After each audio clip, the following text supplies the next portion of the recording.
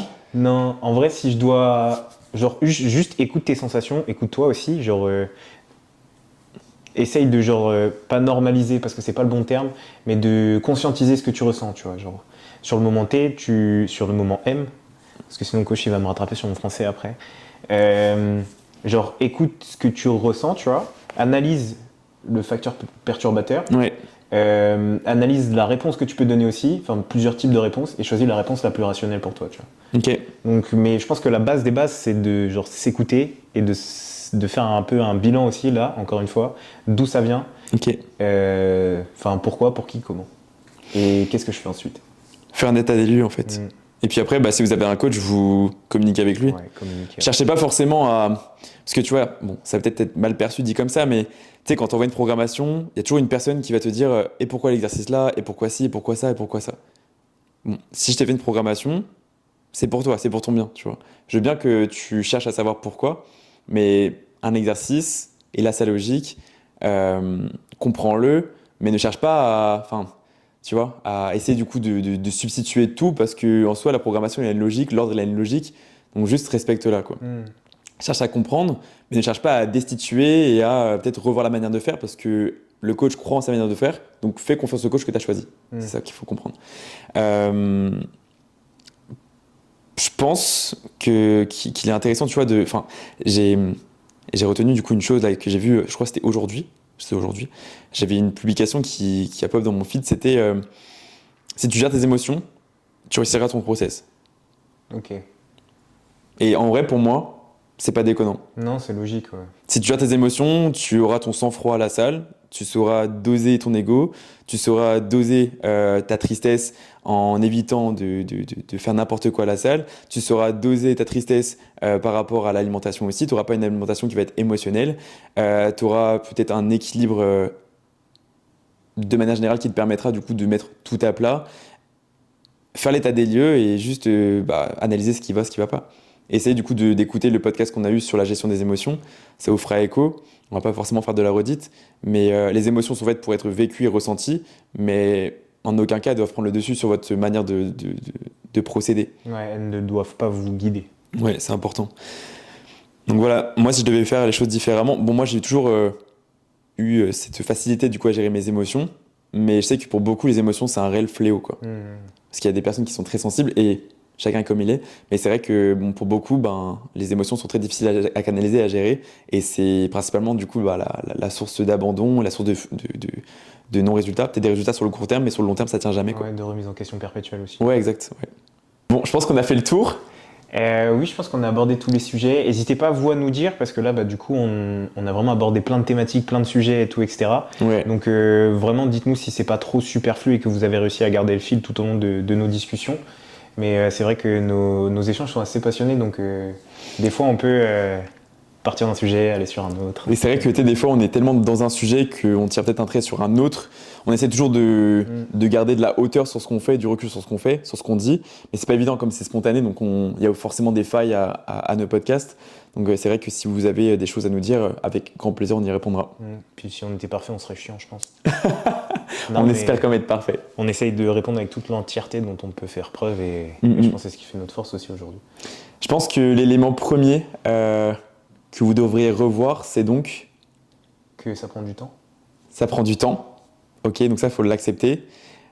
Sinon, la deuxième chose, ça va être l'aspect psychologique. Si votre mental est bon, votre transformation suivra. La progression sera bonne. Ouais. J'ai toujours du coup la phrase en tête, c'est si la tête va bien, le corps suivra. Ok. Ensuite. On a abordé quoi d'autre comme point ? L'entraînement, la récupération, la nutrition. D'un point de vue entraînement, parce que c'est aussi le sujet sur lequel on parle le plus, je pense, parce que c'est le point d'honneur sur lequel on met l'accent, tu vois. C'est vraiment de s'écouter lorsque on a besoin de repos, par exemple, mais surtout de s'entraîner dur et de vraiment genre, donner son âme sur chaque série, chaque répétition. Et je pense que votre progression vous remerciera juste après. Je pense. Parce que vous aurez beau avoir le plan parfait, si votre intensité, si votre approche n'est pas qualitative et plutôt quantitative, vous avez tout intérêt à revoir, non pas votre plan dans l'instant, mais plutôt votre manière de penser Voilà.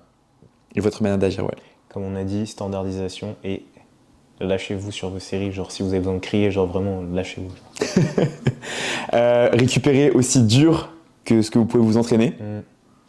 Ça paraît un petit peu abstrait comme ça, mais reposez-vous. Vraiment, prenez du off. C'est trop important. Si vous voulez vraiment avoir un équilibre de vie pro-perso et même par rapport à votre plan, la récupération, c'est ce qui vous aidera à tout équilibrer.